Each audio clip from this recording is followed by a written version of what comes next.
Breaking news, the markets just opened in the United States, and it was brutal, frankly. You can see all yesterday's gains basically wiped out. This is after a new private report on layoffs, recession-level jobs cuts, this report says, and that's on top of the wild uncertainty on tariffs. So let's get right to CNN's Matt Egan for what we're seeing here. Matt.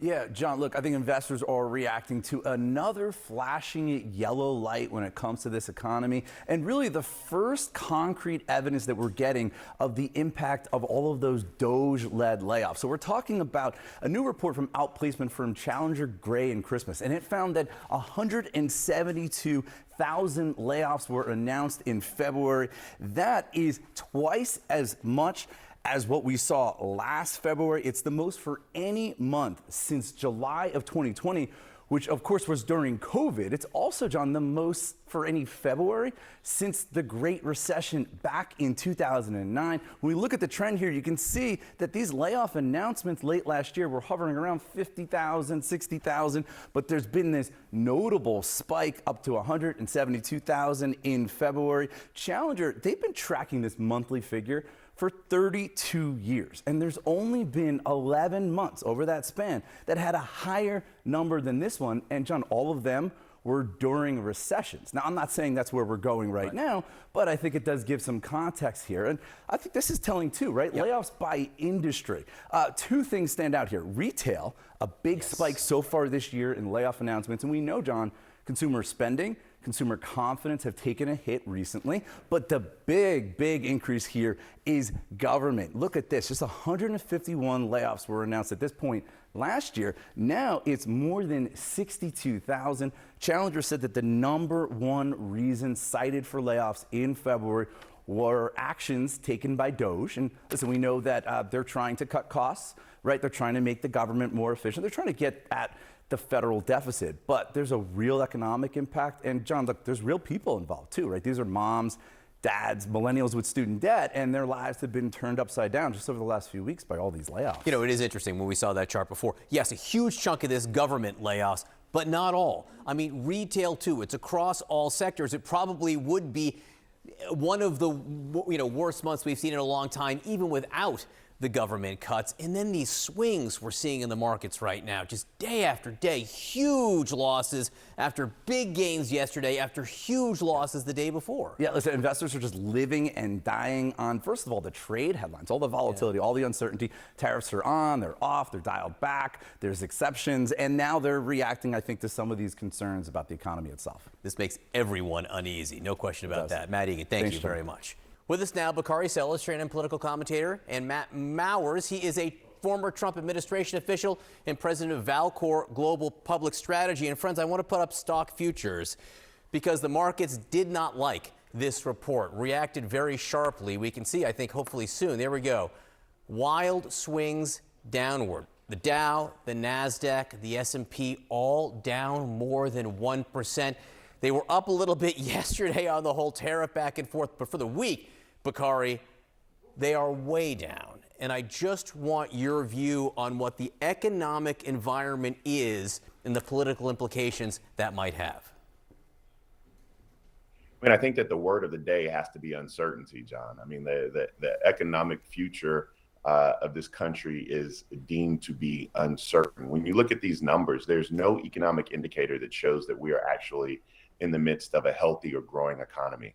Whether or not you're looking at job numbers, whether or not you're looking at wage numbers, whether or not you're looking at the stock market, there is nothing this president or Elon Musk or the House or Senate have done which actually show that economically we're on solid footing. I mean, and that's just a fact. Regardless of who comes on here, what panelist comes on here, what member of Congress comes on here, they can't point to one economic indicator that says that this economy is growing or going in the right direction. And again, this is what voters voted for. They voted for this level of uncertainty, and this is what we have. Matt, to an extent, the administration is leaning into policies that could potentially exacerbate some of the numbers you are seeing now. How do you feel about that? Well, look, you just peel through that report you just talked about.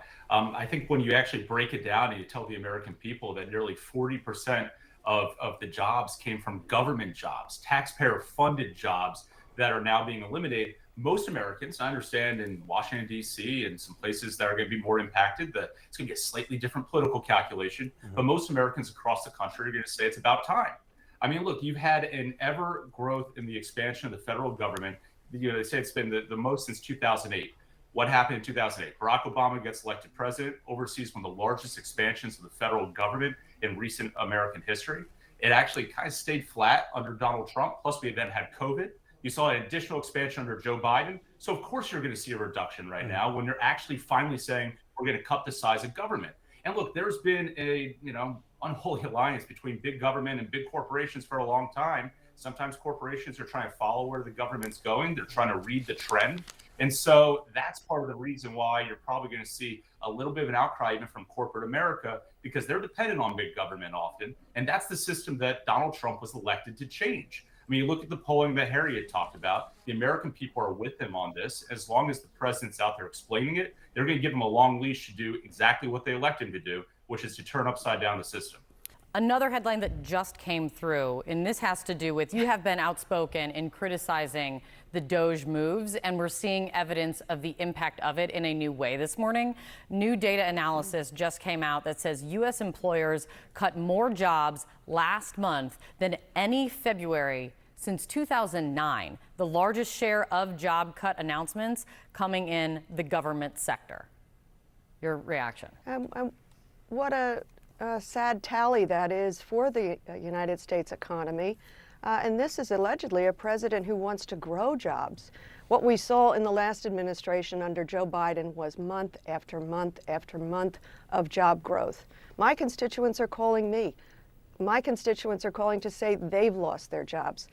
Talented career people who worked for the federal government, whether it's the VA, USAID, Department of Education, other places, they're calling me. So this president is doing everything, as I said, so erratically and incompetently, and the jobs report is a reflection of that. Take a look at what the Wall Street Journal did in terms of the erratic nature of the tariffs. Of course, employers are going to be losing jobs and laying off workers. They can't predict supply chains. They can't predict the cost of goods that they will bring into this country. So sadly, as the Wall Street Journal said, this is sort of the dumbest tariff policy that they have seen. This is an economy that was robust and growing. Inflation was coming down. That's not going to happen with this president and where he's headed. For getting reporting overnight that some Republicans think that the sweeping cuts by Elon Musk have gone too far, or at least the way he has been doing it. Let's get right to CNN congressional correspondent Lauren Fox on Capitol Hill for the latest on that. Good morning, Lauren. Good morning, John. Republicans yesterday met in two separate meetings with Elon Musk. First, the United States Senate met with him. Then you had a group of House Republicans meet with him later in the evening.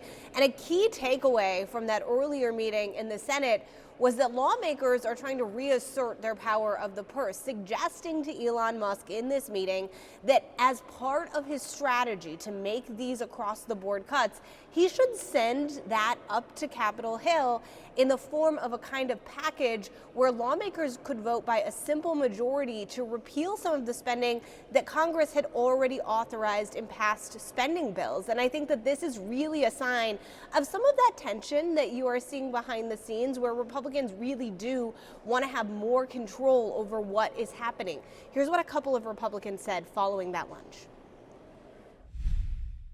There was some talk in the meeting about using rescission, which takes 51 votes in the Senate rather than 60, using rescission to implement some of the waste and fraud cuts. So I think that that's, particularly in light of the Supreme Court's decision today.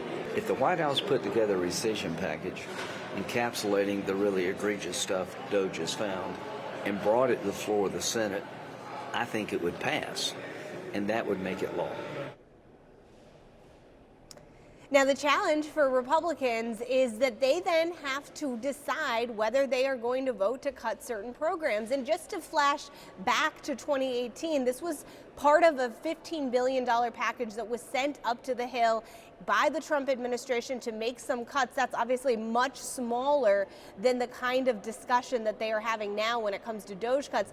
It couldn't pass, John, because there were not enough Republicans who are willing to support it. It's one thing to say that you support cutting waste, fraud, and abuse on paper. It's another thing when you see what those line items are and you have to make decisions about whether or not it affects people back in your state. John? No, very true, but the law is the law. And when people like Rand Paul, Senator Rand Paul, no fan of spending, says, you know what, if you want these to stick, we have to vote on it, you get where the members of Congress are coming from. Lauren Fox on Capitol Hill, thank you very much.